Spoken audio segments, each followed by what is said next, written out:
Сәлем баршаңызға, менің арнама қош келдіңіздер. Бүгін сіздермен кәтіден, яғни кабачкиден өте дәмді мини рулетиктер дайындайтын боламыз. Видеоны соңына дейін көріп, лайк басып, комментарий жазуды ұмытпаңыздар. Алдымен кабачкиімізді жақсылап жуып, осылай біріншісін кесіп алып тастап, қалғандарын дәл видеодағыдай кесіп аламыз. Кесу барысында қолдарыңызды абайлаңыздар. Барлығын біркелкі жұқа етіп кесіп дайындадық. Бізге 3 жұмыртқа қажет. Жұмыртқамызға кішкене тұз салып, жақсылап араластырып аламыз. Жұмыртқадан бөлек бізге ұн және панировочный сухари қажет болады. Кабачкилеріміз алдымен ұнға, сосын жұмыртқаға малып алып, содан кейін панировочный сухариімізге салып аламыз.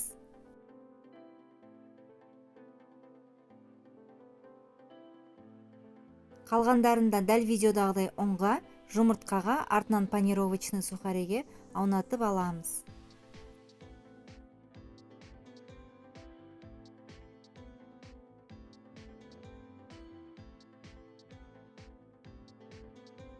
Менде панировочный сухари осындай сушиға арналған панировочный сухари. Бәрін дайындап алған соң табамызды отқа қойып, сұйық май құйып, қыздырып, кабачкиларымызды салып қуырамыз. Оттарыңыз орташа болу қажет, қатты болса күйіп кетеді, жай қойсаңыздар кабачкилеріңіз майлы болып кетеді. Сондықтан орташа отта екі жағын аудара отырып қуырып аламыз. Достар, менің арнама тіркелмеген болсаңыздар тіркеліп, лайк басып, комментарий жазып, мені қолдап кетіңіздер. Алдағы уақытта сіздермен көптеген керемет рецепттермен бөлісетін боламын. Қуырып алған кабачкилерімізді жақсылап артық майынан сорғытамыз. Қағаз майлыққа қойып сорғытып алсаңыздар болады.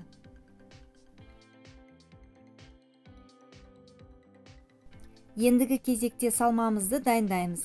Аскөкті жақсылап жуып, ұсақтап тураймыз.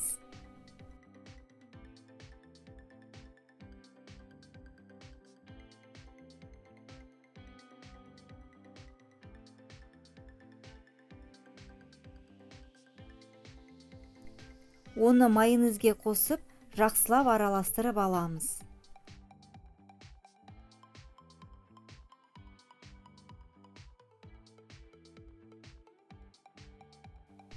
Салмамыз дайын болды. Оны кабачкилерімізге біркелкі етіп жағамыз.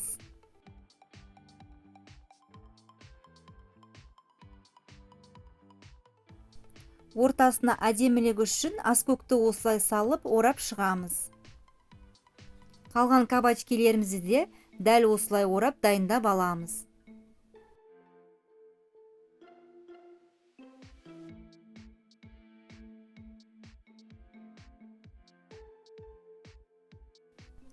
Қалауларыңыз бойынша арасына қызанақ қосып орасаңыздар да болады. Өте дәмді шығады.